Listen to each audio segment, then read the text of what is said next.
Oh, nak besar-besar ya. Besarnya.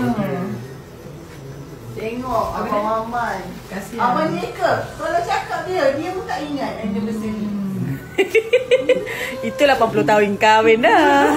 Dia sebenarnya Ira kena tahu lagi lama perkahwinan, kita jangan biarkan pasangan kita rasa diperbodohkan yang tanpa kau wish. Tak boleh.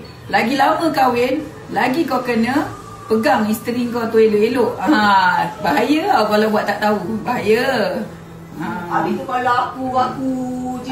Kalau kita apa yang nak jadi, sebab kita rasa tak dihargai. Kalau pasangan kita buat tak tahu, tarikh-tarikh penting tu kau tak ingat, memang tak guna lah hidup bersama. Terima kasih ya. Bestnya. Happy anniversary ya. Happy anniversary Seriku.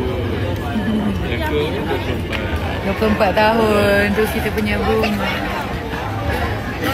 Waktu 20 tahun dapat diamond.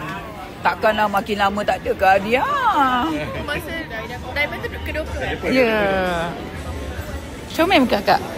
Sayang. Mak. Happy anniversary sayang. Doakan sayang. Amin. Amin. Mak ada kata-kata mak? Ada doa juga? Iyalah mak lah.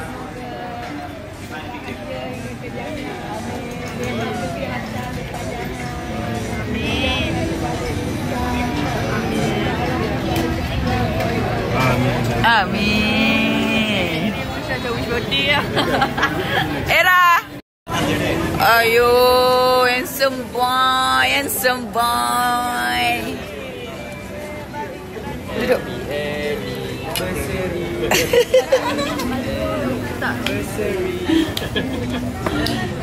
Pergi duduk kan, duduk.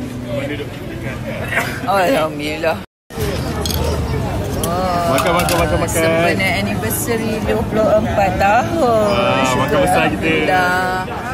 Kita pergi sana lagi.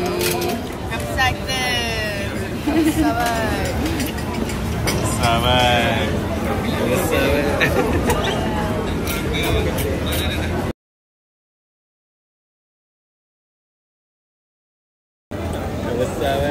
Wow. Sedapnya. Happy anniversary sayang hai Maman. Thank you Aida. Semoga berkekalan, saling cinta mencintai. Amin.